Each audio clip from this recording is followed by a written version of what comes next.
For more reaction to today's data and a big week of Fed speak centering on the future direction of interest rates, we want to bring in Allison Schrager. She's senior fellow at the Manhattan Institute and Brookings Institution senior economic studies fellow Wendy Edelberg. Welcome to both of you. Let's kind of start where Rick just left things. And Wendy, this is one piece of information in a much larger puzzle that we're trying to piece together. But do you agree with Rick's general assessment that it's going to be a lot tougher for the Fed to raise rates? The market can be pushing back, and there are big issues we need to be watching just because of what it means for our ability to issue debt. I think that monetary policy is being set with an eye to what's happening to inflation and what's happening to the labor market.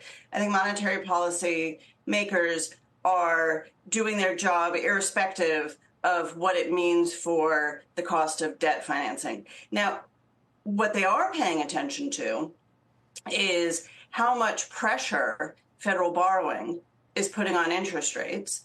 And what that means is that the higher the interest rate is because the federal government is in there competing with other borrowers, the higher that interest rate is, the more monetary policy makers have to raise interest rates to make sure monetary policy is tight.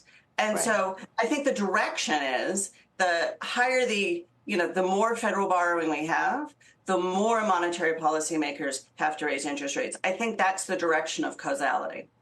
And Allison, in the meantime, as that's happening, how do you see the consumer shaping up on things? How do you see businesses shaping up? Well, it seems like every piece of data we're getting each week is saying the same thing, which is demand is still really high in this economy. And as I said, we see this with the sort of bigger orders. We're going to see this with the consumer sentiment that's coming out in a couple hours.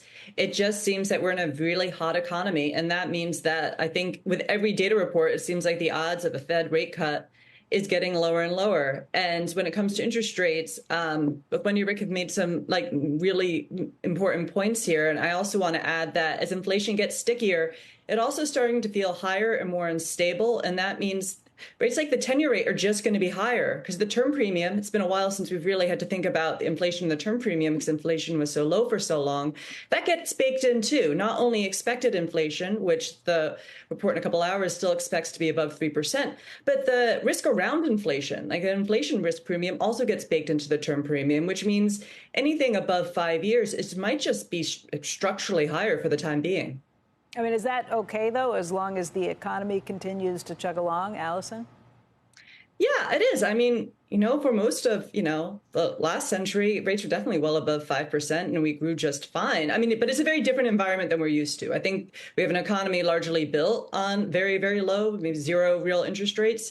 So, I mean, it will be different, but there's no reason to believe that, it could be disaster either. Yeah, I guess, Wendy, that depends on where you're sitting. There are going to be pockets where it does feel disastrous if you've built your business plan or something else around the idea that rates were not necessarily going to be zero, but were going to be a lot lower than we actually wind up seeing.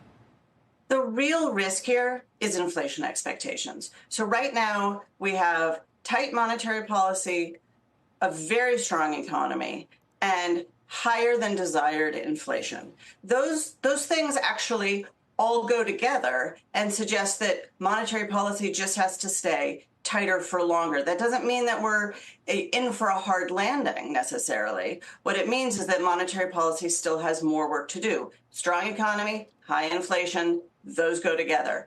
But the risk is if inflation expectations get stuck too high, then monetary policymakers have to cause some pain to convince everybody, no, we really mean it. Bring your inflation expectations back in line to what they were pre-pandemic. And yes, we will see what survey responders say when we get the Michigan survey. I really don't know what to make of the Michigan survey these days. It's pretty much a mess. Consumers say they're miserable and they spend like they're unperturbed. So, we'll see. But I think inflation expectations is the thing to watch.